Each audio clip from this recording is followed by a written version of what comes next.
In the middle of a packed worship event, joy turned to shock in an instant.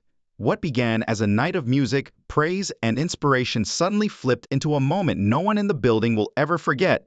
The crowd was clapping, shouting, and celebrating, and then, in the blink of an eye, everything changed. What really happened that night? And why are people still talking about it today? Stay with me, because the truth behind this unforgettable moment will leave you speechless. But then, out of nowhere, Kirk Franklin, the gospel icon himself, stood up. In that instant, the entire atmosphere shifted. The crowd froze. The silence was so heavy it felt like the room itself stopped breathing, as if everyone knew something unforgettable was about to unfold. Eyewitnesses later described, "Unforgettable was about to unfold." Eyewitnesses later described it like the oxygen had been sucked right out of the building. Here's how it all began. Bishop Noel Jones was delivering one of his trademark fiery sermons, his voice booming with authority, commanding the room as he spoke about leadership, faith, and responsibility. At first, the words landed with power, but as time went on, his tone grew sharper. What started as inspiration began to feel more like criticism, especially for the younger generation sitting in the audience. Many shifted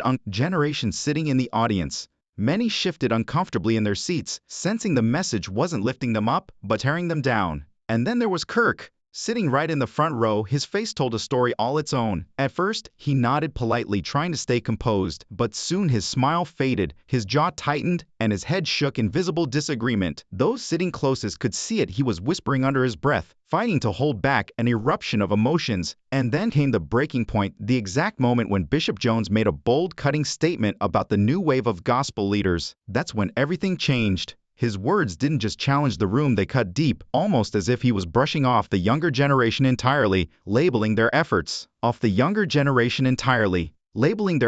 as weak, unworthy, and insignificant. For Kirk Franklin, a man who had spent his entire career breaking barriers, amplifying young voices, and carrying gospel music into arenas it had never reached before. This wasn't just another sermon, it was a personal blow. And then it happened. Kirk rose slowly to his feet, his body trembling with resolve. The room erupted in gasps. Some covered their mouths in disbelief, unable to process the audacity of what was unfolding. To stand against Bishop Noel Jones, a man of immense stature and authority, in front of thousands? It was unthinkable. But Kirk refused to shrink back. His voice, steady yet burning with conviction, shattered the silence. "With all due respect, Bishop, I cannot sit here and let this moment pass without speaking the truth." The entire auditorium shifted. The entire auditorium shifted in an instant. Just minutes earlier, the crowd had been united in worship.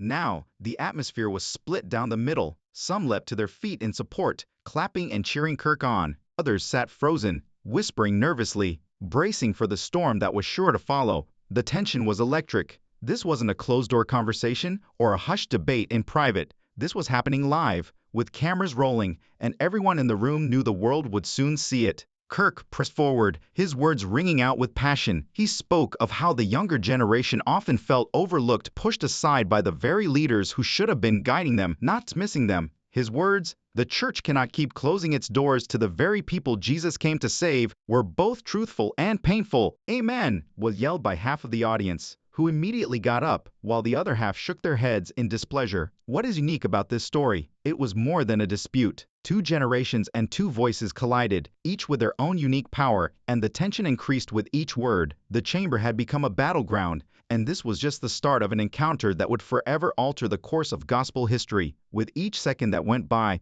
the clamor inside the theater became louder. There was no going back once Kirk Franklin's statements ignited a firestorm. With his microphone in hand, and his gaze fixed on Bishop Noel Jones, he stood erect. Leaning forward into his own microphone was the bishop, who was renowned for his dominating presence and keen intellect. "There is wisdom in tradition," he said, his deep voice resonating through the hall with the weight of authority. "If you want to construct something new, you don't just throw away the foundation, you make it stronger." The older audience members loudly applauded as his comments echoed across the room. As though victory had already been achieved, they cheered and waved their hands joyously in support of their bishop. Kirk Franklin, however, was unmoved. He responded firmly and respectfully, raising his hand to silence the commotion. "Houses, not cages."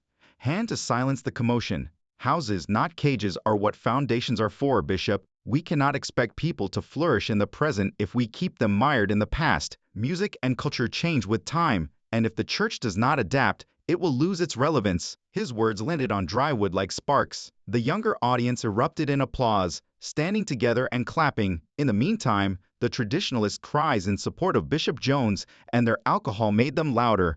People were recording everything with their phones, and within minutes, the videos were making the rounds on social media. Here's the startling bit though. Music and preaching style were no longer the only factors involved. It had to do with the church's very soul. Bishop Jones fiercely shot back his voice. Brother Kirk, pandemonium results from zeal without structure. There won't be any churches left to pass on in the near future if the standards are changed by each generation. The elder audience erupted in applause at his words, their voices resonating off the walls. Kirk, however, did not retreat. Bishop, what are we passing down if the standards do not speak to the people of today? He yelled, his voice quivering with emotion. Religion without meaning, rules without connection. People are leaving the church because they don't feel loved by the church, not because they don't love God. The room's division because they don't love God. The room's division was the most absurd aspect. The walls were shaken by the cheers of one side of the audience as they applauded and chanted for Kirk. In support of Bishop Jones, the other side sprang up with equal vigor, chanting and waving their hands. Two men, dressed as generals, stood in the auditorium, which resembled a trial, each presenting their case to a divided jury. The atmosphere was later characterized by witnesses as explosive, with the feeling that the tension may cause the floor under them to crack. It becomes intriguing at this point. You cannot preach about saving souls while ignoring the cries of the next generation, Kirk said, rising above commotion just when it appeared that the altercation may get out of hand. Bishop, all of our preaching will be for nothing if we lose them. For a brief, solemn moment, his words broke through the yelling and silenced the gathering. Bishop Noel Jones even stopped and leaned back. His jaw tightened and his eyes furrowed. The audience waited breathlessly for his response, knowing that what he said next would either put out the fire or fuel it more. Kirk Franklin's stirring remarks were followed by an almost intolerable stillness. Time seemed to have halted for a second. With one side supporting progress and the other adhering to tradition, the audience was caught between two universes. When Bishop Noel Jones finally responded, he narrowed his eyes and held the microphone forcefully. His voice echoed down the hall like thunder. Son, the church isn't a place to try new things. God's home is there. Culture does not dictate to us. Culture submits to Christ. As though the bishop had said the last word, the elder audience erupted, jumping to their feet with thunderous acclaim. However, fate took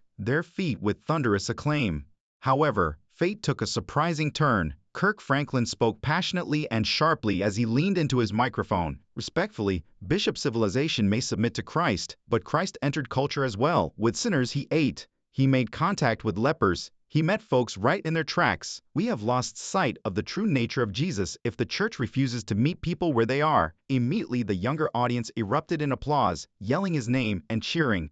The traditionalists shouted back in rage and booed at the same moment. Some others were afraid that the atmosphere would become physical because it became so charged. Near the stage, security personnel moved uneasily, but nobody dared to intervene. This, I assure you, is how the incident descended into a full-fledged conflict of ideologies. Standing erect, Bishop Jones refused to give up. Brother Kirk, he said, if we lose the order, we lose the very foundation of the church itself. His comments were powerful. His supporters' voices echoed with pride as they screamed in accord. Bishop, if the church continues to ignore the cries of the people, then what good is the foundation? Kirk retorted, refusing to back down. A building is just empty walls if there are no live things within. His remarks were painful and cut through the hall with force, causing several people to cry and others to yell in rage. This is the startling part, though. There was more to this confrontation than a dispute between two individuals. It turned into a mirror that reflected the church's overall struggles.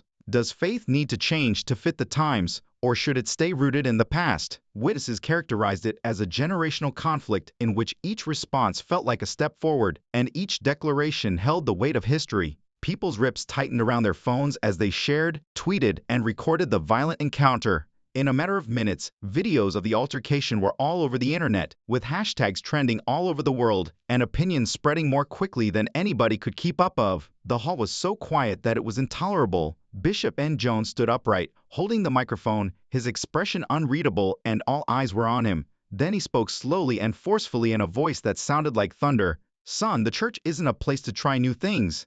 God's home is there. Culture does not dictate to us. Culture submits to Christ. The elder crowd stood up and shouted in accord as he finished speaking, giving him a tremendous round of applause. Kirk Franklin did not back down even when it seemed like the bishop had struck the last blow. He still had fire. His voice cut through the cacophony as he leaned into the microphone. Respectfully, Bishop, culture may submit to Christ, but Christ also entered culture. With sinners, he ate. He made contact with lepers. He met folks right in their tracks. We have lost sight of the true nature of Jesus if the church refuses to meet people where they are. While traditionalists jeered and yelled back, the younger audience burst out once more, their cheers reverberating around the room. Some others were afraid that the atmosphere would become physical because it was so charged. At the sides of the stage, security personnel shifted uneasily, but none ventured to stop the action. Bishop Jones saw this conflict as a defense of the church's holy core. For Kirk Franklin, the goal was to save a generation that felt neglected and powerless. There were more than two men involved in the altercation. It had to do with faith's basic course. Bishop Jones abruptly stopped talking, and destiny took a surprising turn. For the first time that night, the heat in his tone subsided as he became silent and fixed Kirk with his gaze. Setting down his microphone, fixed Kirk with his gaze. Setting down his microphone, he moved away from the pulpit and gently turned back to Kirk. The audience let out a gasp, wondering if he was leaving in a fit of rage or getting ready for something unexpected. You see, he replied, taking a long breath. This is precisely why we need to speak, not in whispers, not behind closed doors, but right here in public, because what you're saying, Kirk, brother, is the voice of a generation that is desperate to be heard, and the weight of the generations who came before us, who laid the groundwork, is reflected in what I'm saying. Both are accurate. They're both heavy, and how can we carry them together is the question. What transpired next is what sets this story apart. Kirk Franklin nodded slowly, his face softening, and the audience fell silent. That's all I've been asking for, Bishop, he added. This generation has only been requesting that, to be a part of the construction process, to contribute our voices, our challenges, and our creativity into the church so that it speaks to everyone, not just a few, rather than destroy the foundation. The cacophony subsided for the first time that evening. A few people in the crowd gave a soft clap, others dabbed at their tears. The impact of what had just been uttered was felt by all. Then the most bizarre portion began. Bishop Jones took a step forward, extended his hand, and held it. The whole room went cold. Would Kirk accept it? It appeared doubtful for a time. The strain was intolerable. At last, The strain was intolerable. At last, Kirk Franklin extended his arm and took the bishop's hand in his own. Tears, applause, and chants filled the hall. People leaped to their feet, embracing one another and yelling with delight. The basic act of shaking hands evolved into something more. In the midst of conflict, it came to represent unity. This is the startling part, though. The argument outside the auditorium just got louder. Video footage of the altercation went viral on social media. Bishop Jones had become too lenient, according to some. Some said Kirk Franklin had given in too soon. As churches, forums, and gospel platforms debated who was correct, hashtags were popular for weeks. While some advocated for change, others protected tradition. Beyond the occasion, the discussion grew into a conflict that no handshake could completely resolve. The argument over wickedness is still going strong today. Was Kirk Franklin acting inappropriately, or did he have the courage to say what many others were afraid to say? Was Bishop Jones wise, or did he pass up the opportunity to take a more hard stance? Whatever the response, one thing is for sure. One of the most impactful and startling incidents in gospel history would be the altercation between Kirk Franklin and Bishop Noel Jones. There were more than two men involved. It was about whether faith should stay rooted in the past or bravely move into the future, the entire essence of the church.